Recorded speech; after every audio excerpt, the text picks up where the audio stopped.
Hola a todos, ¿cómo están? Les habla Crown777 y hoy les traemos la segunda temporada de Mitos y Leyendas, aunque casi nadie me vio cuando tenía mi canal en YouTube, así que será el primer vídeo de la página. Bueno, sin más que decir, comenzamos. Ambiente Spectrol, bien, comienza Sansu-chan. Investigadores rusos a finales de los 40 se mantuvieron a 5 personas despiertas por 15 días utilizando un estimulante basado en gas. Los tuvieron encerrados en un ambiente sellado para monitorear cuidadosamente el uso de oxígeno, para que el gas no los matase, debido a las altas concentraciones de gas. Esto fue antes de que existiera el circuito cerrado, por lo que tuvieron que usar micrófonos y ventanas con grosor de 5 pulgadas para monitorearlos. El cuarto estaba lleno de libros, cobijas para dormir, pero ninguna cama, agua corriente, baño o la suficiente cantidad de comida para que los 5 sobrevivieran por un mes. Los sujetos de prueba eran prisioneros políticos y de guerra declarados enemigos del Estado durante la Segunda Guerra Mundial. Todo estuvo bien por los primeros 5 días. Los sujetos rara vez se quejaban después de que, falsamente, se les había prometido su libertad si aceptaban tomar parte de la prueba y no dormir por 30 días. Sus conversaciones y actividades fueron monitoreadas y los científicos notaron que conforme pasaba el tiempo, ellos hablaban sobre incidentes traumáticos de su pasado. Después de 5 días se empezaron a quejar de las circunstancias y eventos que los llevaron a donde estaban y empezaron a demostrar paranoia severa. Dejaron de hablar entre ellos, y comenzaron a murmurar de manera alterna en los micrófonos. De manera extraña, todos parecían creer que podían ganar la confianza de sus captores si traicionaban a sus camaradas. En un principio se creyó que esto era un efecto del gas. Después de 9 días, el primero de ellos empezó a gritar. Corría por todo el cuarto gritando repetidamente por 3 horas seguidas. Después, trató de continuar gritando, pero solo podía dar un grito ocasional. Los científicos postularon que físicamente se había destrozado las cuerdas vocales. La parte más sorprendente de este comportamiento fue cómo sus compañeros reaccionaron a esto. O mejor dicho, cómo no reaccionaron y continuaban murmurando en los micrófonos hasta que el segundo de los prisioneros comenzó a gritar. 2 de los prisioneros que no gritaban, tomaron los libros y llenaron página tras página de sus propias heces, y de manera calmada, los pusieron sobre las ventanas del cuarto. Los gritos cesaron de repente, al igual que los murmullos de los micrófonos. Pasaron otros 3 días. Los investigadores checaban los micrófonos constantemente para asegurarse de que trabajaban, porque creían que era imposible no escuchar sonidos con 5 personas dentro. El consumo de oxígeno indicaba que los 5 debían seguir vivos. De hecho, el consumo de oxígeno era el necesario para 5 personas que hacían ejercicio extenuante. En la mañana del 14º día, los investigadores hicieron algo que no debían hacer, para llamar la atención de los prisioneros.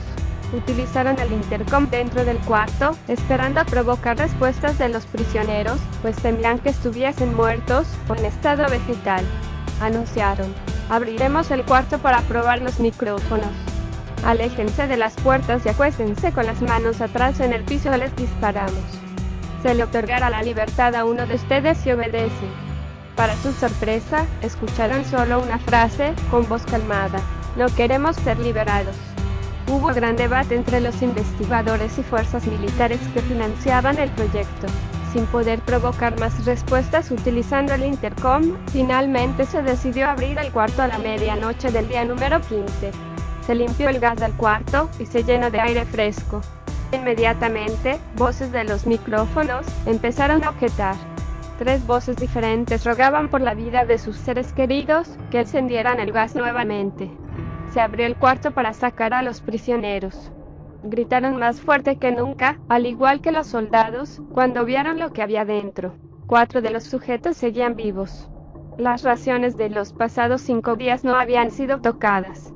Había pedazos de carne de las costillas y pantorrillas del sujeto muerto colocados dentro del drenaje del centro del cuarto, bloqueándolo, permitiendo que 4 pulgadas de agua se acumulara en el piso. Los 4 sobrevivientes también tenían pedazos de piel y carne arrancada de sus cuerpos.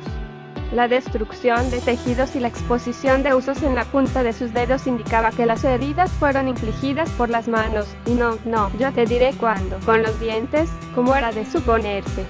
Al examinarlos, se descubrió que la mayoría de las heridas fueron autoinfligidas en su mayoría. Los órganos detrás de las costillas fueron removidos, mientras que el corazón, los pulmones y el diafragma seguían en su lugar. La piel y la mayoría de los músculos pegados a las costillas fueron arrancados, exponiendo a los pulmones. El tracto digestivo de los 4 sujetos podía verse trabajar, digiriendo comida.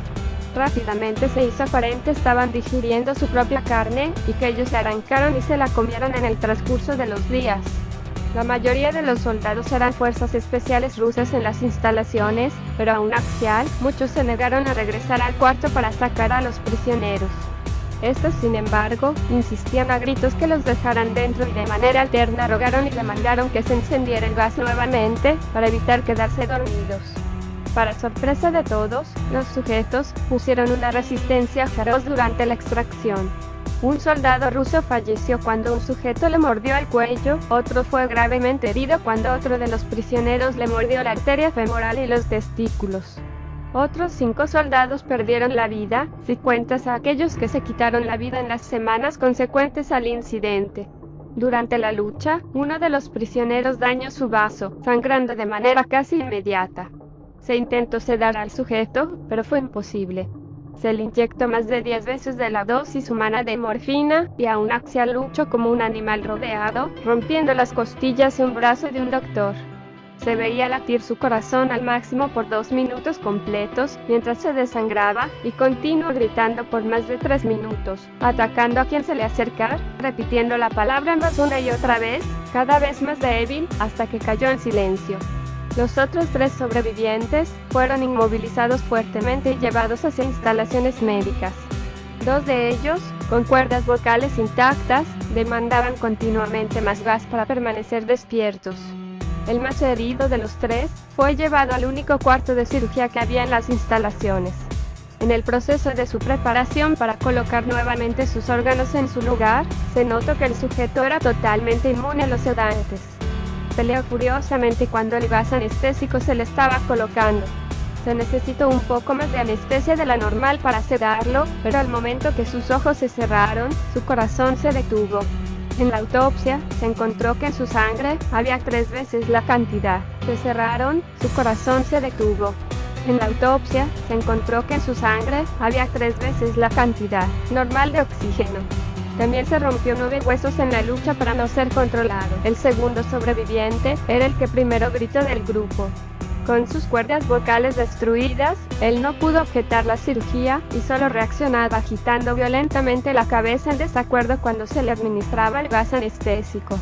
Afirmó violentamente con la cabeza cuando alguien sugirió en hacer la cirugía sin anestesia, y no reaccionó durante la misma, que duró 6 horas, en la cual se intentó reemplazar sus órganos abdominales y cubrirlo con lo que quedaba de su piel. El cirujano afirmó que era médicamente que el sujeto siguiera con vida. Una enfermera aterrada que ayuda en la cirugía, comentó que la boca del paciente formaba una sonrisa cada vez que sus ojos se encontraban. Cuando la cirugía terminó, el sujeto miró al cirujano y empezó a hacer sonidos fuertemente, como tratando de hablar. Asumiendo que esto era de gran importancia, el cirujano le entregó un papel y una pluma, para que el paciente pudiera comunicarse. Sigue cortando, escribió, y se le hizo la misma cirugía sin anestesia a los otros 2 sujetos. Se les tuvo que inyectar un paralítico, pues ellos reían constantemente, y le era imposible realizar la operación axial al cirujano. Una vez paralizados, solo podían interactuar con sus ojos. En el momento en que pudieron hablar nuevamente, exigieron una vez más el gas estimulante. Los investigadores trataron de averiguar por qué se lastimaron de esa forma axial mismos, y por qué querían el gas nuevamente. La única respuesta fue: debo permanecer despierto. Se reforzaron a los 3 sujetos y los devolvieron al cuarto, para espera de su destino. Los investigadores, enfrentando la furia de sus benefactores militares, por haber fallado las metas del proyecto, consideraron dar eutanasia a los prisioneros. El comandante, un ex KGB, vio potencial en el proyecto, y en su lugar decidió ver qué pasaría si ponían el gas nuevamente. Los científicos se negaron rotundamente, pero al final, tuvieron que aceptar. En preparación para ser sellados nuevamente en el cuarto, los prisioneros fueron conectados a un monitoreo. Para sorpresa de todos, los 3 dejaron de pelear en el momento que se dieron cuenta que los regresarían al gas. En este momento, era obvio que los tres estaban haciendo un gran esfuerzo por mantenerse despiertos. Uno de los prisioneros estaba murmurando una canción. El sujeto mudo peleaba con sus ataduras de piel, como si tratara de enfocarse con algo. El último sujeto mantenía su cabeza en la almohada y parpadeaba rápidamente. Siendo este el primero al que se le puso leer, la mayoría de los investigadores monitoreaban sus ondas cerebrales con sorpresa. Eran normales la mayor parte del tiempo, algunas veces aparecía una línea recta de manera inexplicable. Parecía que repetidamente sufrían de muerte cerebral. Mientras analizaban los datos, una enfermera notó que los ojos del sujeto se cerraron. Sus ondas cerebrales cambiaron inmediatamente por las de sueño profundo, luego se pusieron rectas, y de manera simultánea, su corazón se detuvo. El único sujeto que quedaba que podía hablar comenzó a gritar para que lo encerraran en ese momento. Sus ondas cerebrales mostraban las líneas rectas del sujeto que acababa de morir por quedarse dormido. El comandante dio la orden de sellar el cuarto con los 2 prisioneros dentro, junto con 3 de los científicos. Uno de los 3, inmediatamente tomó un arma y abrió fuego contra el comandante, matándolo de un tiro entre los ojos. Después apuntó al prisionero mudo, y le voló el cerebro. Apuntó al prisionero que quedaba vivo, mientras que los demás investigadores escaparon del cuarto. No me encerraran con estas cosas. No contigo. Le gritaba al prisionero que estaba atado al camastro. ¿Qué eres? Demandó. Necesito saber. El prisionero sonrió. ¿Tan fácilmente te has olvidado de mí? El prisionero preguntó. Somos ustedes. Somos la locura que está encerrada en todos ustedes, rogando por libertad en cada momento de tu vida, desde lo más profundo de tu mente animal. Somos aquello de lo que te escondes en tu cama todas las noches. Somos lo que duermes y silencias y paralizas cuando te vas a tu cielo nocturno, donde no te podemos alcanzar.